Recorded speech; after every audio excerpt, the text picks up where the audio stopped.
B. Capaian pembelajaran lulusan. Sikap 1. Bertakwa kepada Tuhan Yang Maha Esa dan mampu menunjukkan sikap religius. S1. Yang kedua, menjunjung tinggi nilai kemanusiaan dalam menjalankan tugas berdasarkan agama, moral, dan etika. S2.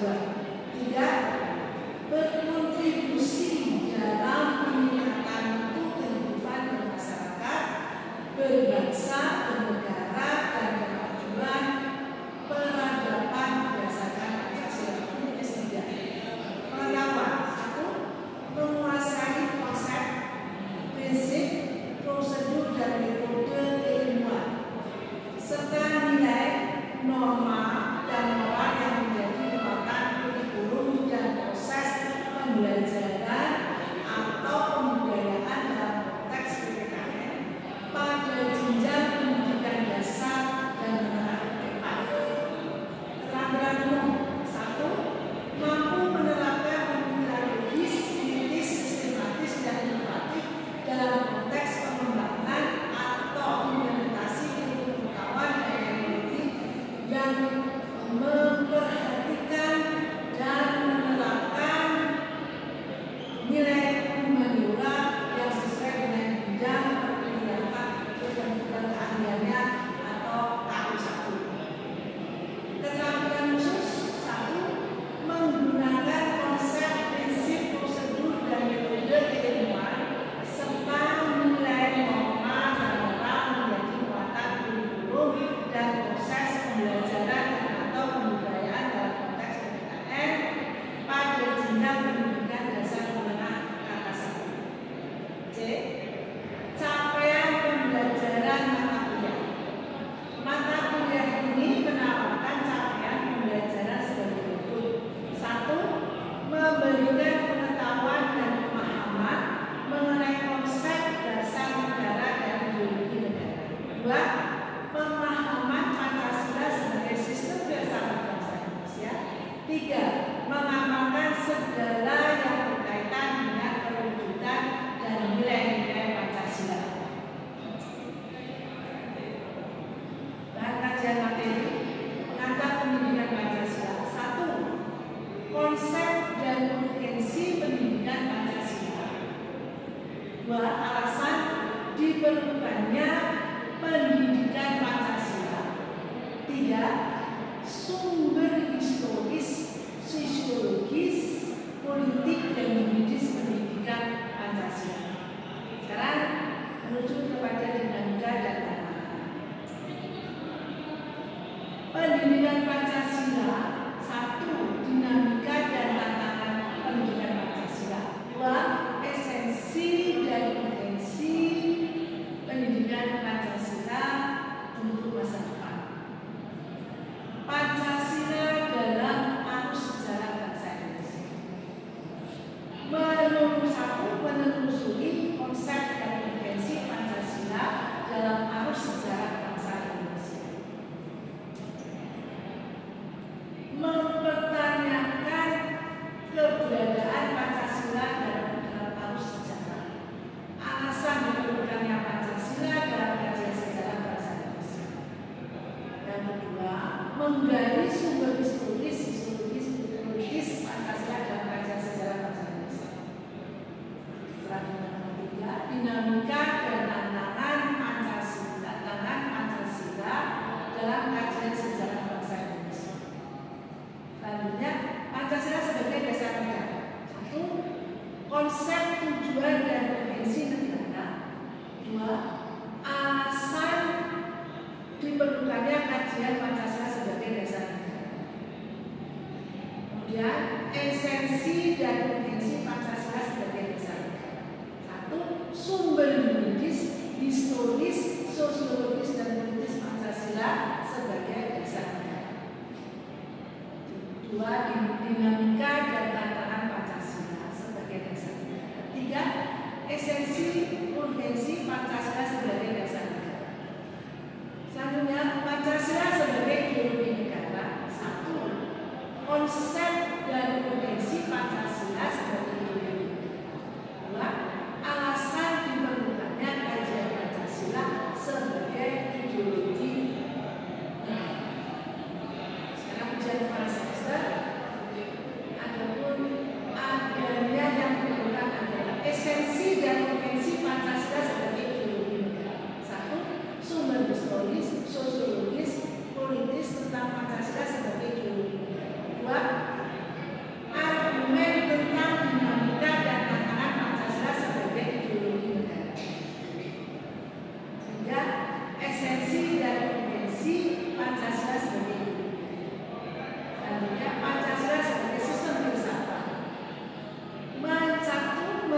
urgensi Pancasila sebagai sistematika. 2. Alasan diperlukannya Pancasila sebagai sistem etika. 3. Historis, sosiologis, dan politis Pancasila sebagai sistem etika. Urgensi dan tantangan Pancasila sebagai sistem etika. Dinamika dan tantangan Pancasila sebagai sistem etika. 2.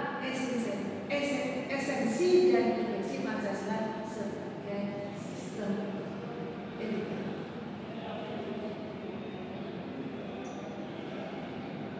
Pancasila sebagai dasar nilai pengembangan ilmu. 1. Menelusuri konsep dan urgensi Pancasila sebagai dasar nilai pengembangan ilmu. 2. Sumber yuridis, historis, sosiologis, dan politis Pancasila sebagai dasar nilai pengembangan ilmu. Ujian akhir semester. Berikut adalah video pembelajaran pendidikan Pancasila yang saya lakukan atau saya laksanakan di kelas.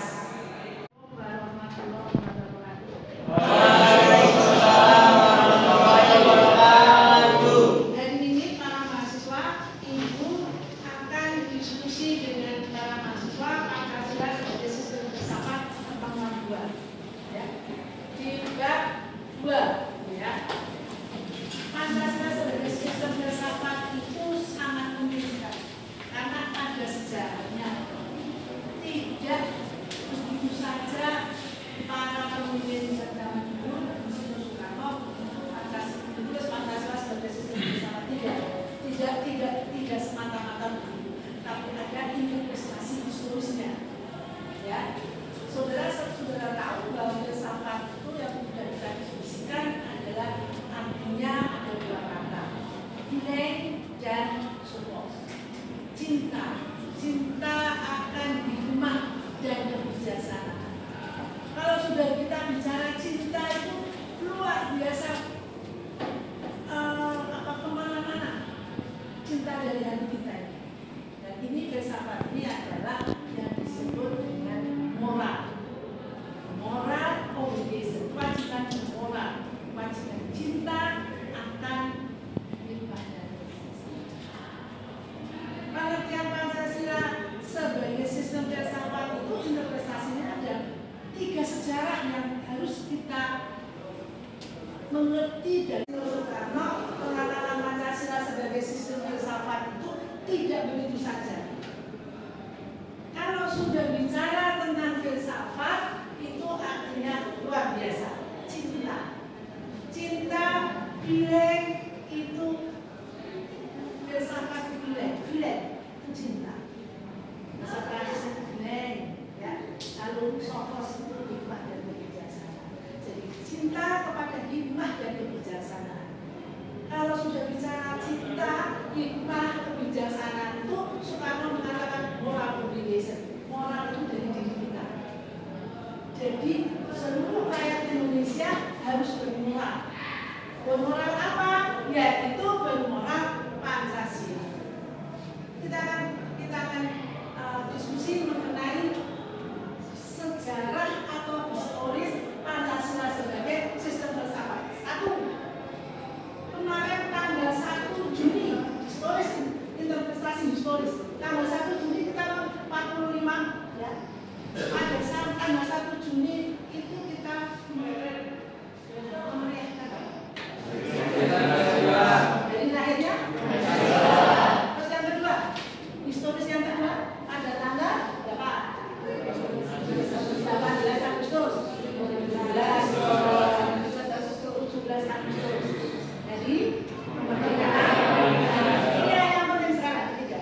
Tanggal 18 Agustus 45. Disahkannya pembukaan Undang-Undang Dasar 45, ya, disahkannya Undang-Undang Dasar 45 dan pembukaan Undang-Undang Dasar 45, yaitu 5 dasar. Pancasila artinya adalah 5 dasar. Meskipun di dalam pembukaan Undang-Undang Dasar 45 tidak ada kata Pancasila. Ya enggak? Ya enggak? Nah, adanya kata Pancasila kan interpretasi historisnya saja. Justru interpretasi inilah yang disebut dengan sistem filsafat. Sudah bisa diskusikan kita para mahasiswa? Bisa? Bisa ya? Kita akan diskusi Pancasila sebagai sistem filsafat. Silakan Mbak Nabila. Saya minta Mbak Nabila Ahmad, silakan.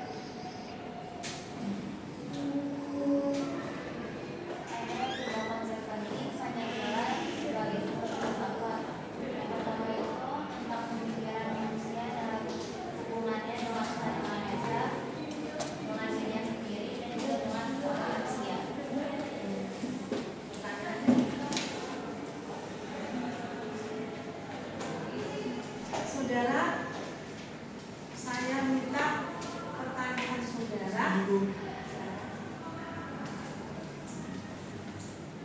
Pertanyaannya kan tadi dijelaskan manusia dalam kehidupannya itu pasti memiliki pandangan hidup yang dianggap benar, paling baik dan membawa kesejahteraan dalam kehidupannya. Nah, kalau menurut Ibu, filsafat Pancasila itu seperti apa? Kalau menurut saya ya, ini saya ya sebagai warga negara Republik Indonesia, bukan saya apa namanya tidak objektif atau dia tidak, tapi saya betul-betul mengatakan Pancasila itu lebih dari segalanya. Model ya, kalau sudah model lebih dari segalanya. Karena pengalaman saya kemana-mana pergi keluar itu tidak bisa dibandingkan dengan kita hidup di dalam negara. Karena ada Pancasila. Satu contoh saudara mengatakan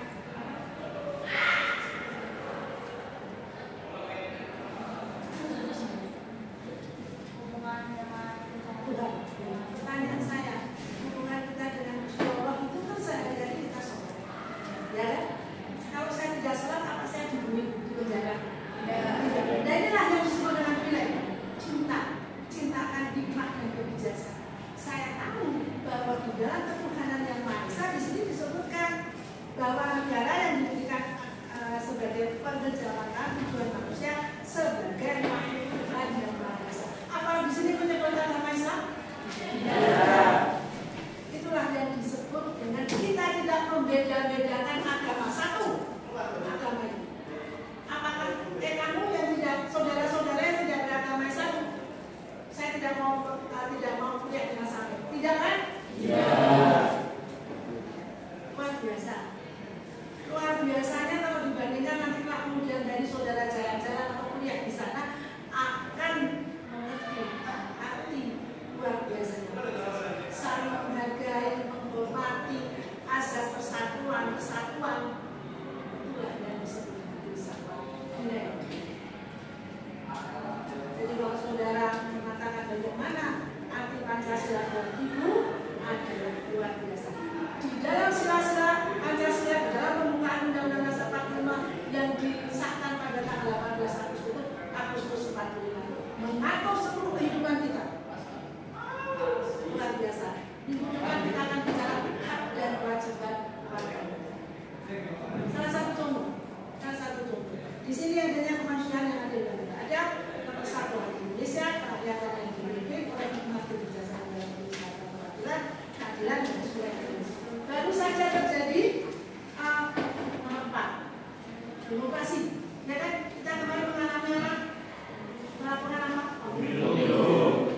Undang ganjil pemilu ya toh. Tapi akhirnya bersatu. Ya enggak? Kita adalah bersatulah kita, ya kan? Itu yang namanya. Wah, teman-teman, tidak mau bersapa. Belum, itu nggak ada. Akhirnya ya kita kembali lagi rakyatan. Terus ada lagi manusia yang ada di belakang. Pasal 27 ayat 2, semua rakyat, semua warga negara berhak atas penghidupan dan pekerjaan yang layak. Itu manusia.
Ingat ini saya.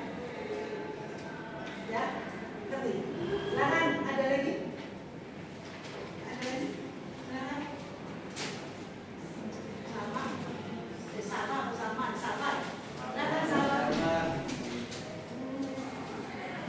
Tadi kan Ibu menjelaskan bahwa Pancasila sebagai pendekatan itu berhubungan dengan adanya ideologi dalam satu negara dan juga multikulturalisme. Ya. Ini menurut Ibu, mengapa keberadaan ideologi dalam satu negara dianggap penting? Pancasila sebagai filsafat, sistem filsafat Pancasila sebagai ideologi negara. Kalau kita lihat ideologi negara itu artinya apa? Berarti kan negara itu punya tujuan, tujuan hidup dari negara itu untuk para warga negara. Benar nggak? Tadi saudara tadi sudah bilang misalnya sistem ini ada yang namanya sila-sila 1 sampai 5, ya kan? Untuk itu di dalam ideologi negara Pancasila harus negara itu harus mempunyai tujuan negara itu apa saja sih? Nah, sebenarnya kan tahu dari di sini disebut ideologi negara berasal dari kata tujuan dari negara tersebut. Sedangkan ideologi itu penting karena harus negara punya ideologi. Tujuan hidup negara itu apa? Ideologi berasal dari kebudayaan dan kehidupan sehari-hari dari masyarakat suatu negara. Ya kan sayang? Yang tetap bagus? Kamu sama dengan itu. Nah, kalau sudah kita bicara ideologi itu dampak tujuannya apa? Yaitu 1, membimbing realisasi negara itu untuk membangun. Yang kedua, di sini disebutkan bahwa untuk memberikan semangat atau inspirasi bagi warga negara untuk berkehidupan bermasyarakat dan bernegara yang baik dan benar. Yang terakhir adalah mendidik masyarakat untuk menciptakan yang paling penting, menciptakan persatuan dan kesatuan para warga negaranya di dalam kehidupan bermasyarakat. Kalau tidak ada tujuan ideologi, pertanyaan saya, lalu bagaimana terjadinya negara ini? Tidak punya cita-cita, tidak ada cita-cita. Nah, negara itu sama dengan negara yang tidak terjawab. Ya, itu ideologi. Silakan.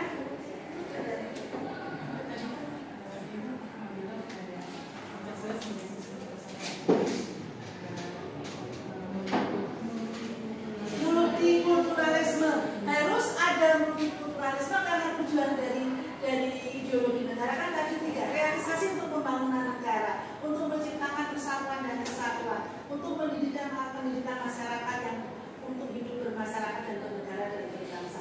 Kalau tidak ada multikulturalisme berarti statis negara itu.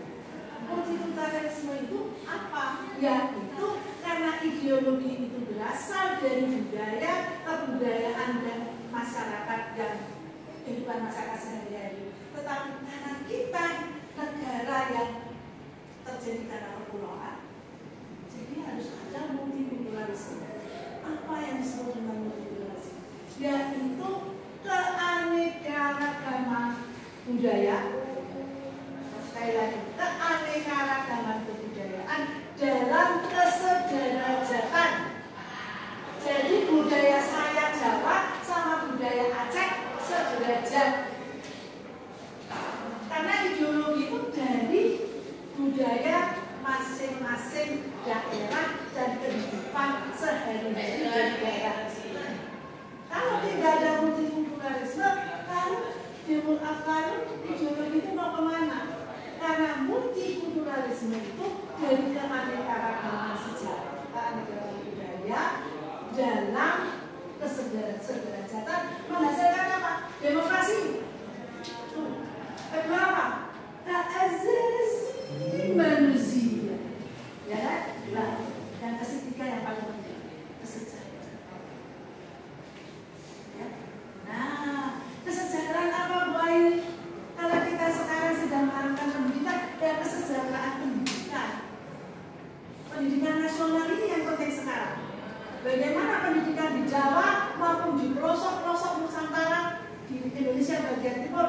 harus sederajat.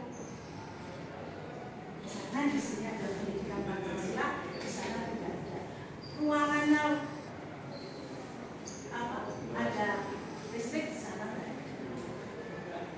Pertanyaan saya kepada sampean, apakah cita-cita di dalam multikulturalisme yang dicintakan oleh ideologi negara ini sudah tercapai? HAM, demokrasi, kesejahteraan. Silakan siapa yang menjawab. Apakah sudah tercapai? Belum.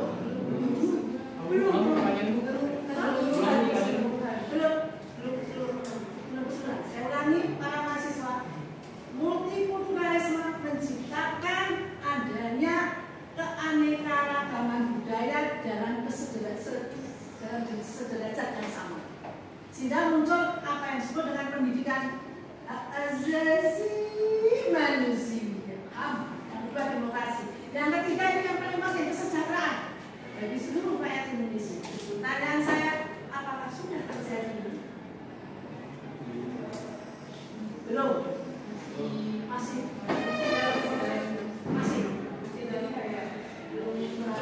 belum merata. Pertanyaan saya yang terakhir adalah kenapa kok tidak merata?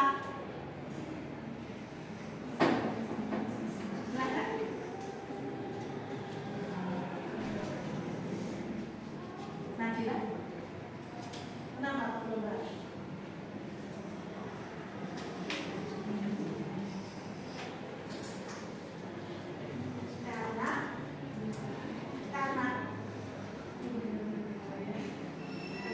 Keberadaan wilayah dan pulau, antara pulau dengan pulau adanya samudra, adanya laut, yang sehingga akomodasinya ini sering terlambat.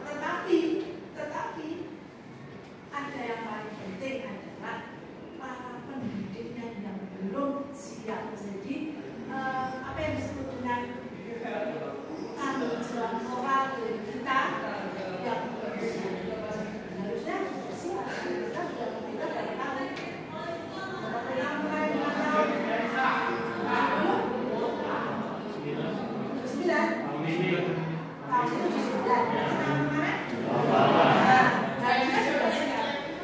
Jadi tenaga-tenaga pendidik yang tidak mau ke sana. Jadi nanti sampai pulau sarjana pun harus tahu ke sana. Jangan hanya di Jawa saja. Itu yang salah kita. Mbak. Terima kasih para mahasiswa sudah hadir. Saya absen. Pertemuan 12. Anissa Eka. Ayu Lestari. Gala. Giovanni. Giovanni. Isela. Kelvin. Dan kamu. Kemudian telah. Tias Budis. Maulana Yusuf. Nah, kamu nggak pakai jas. Muhammad Bagas. Muhammad Nadir. Muhammad Raihan. Sakit. Tanya jawab desa kembali. Melengkapi nilai saudara 1, 2, 3.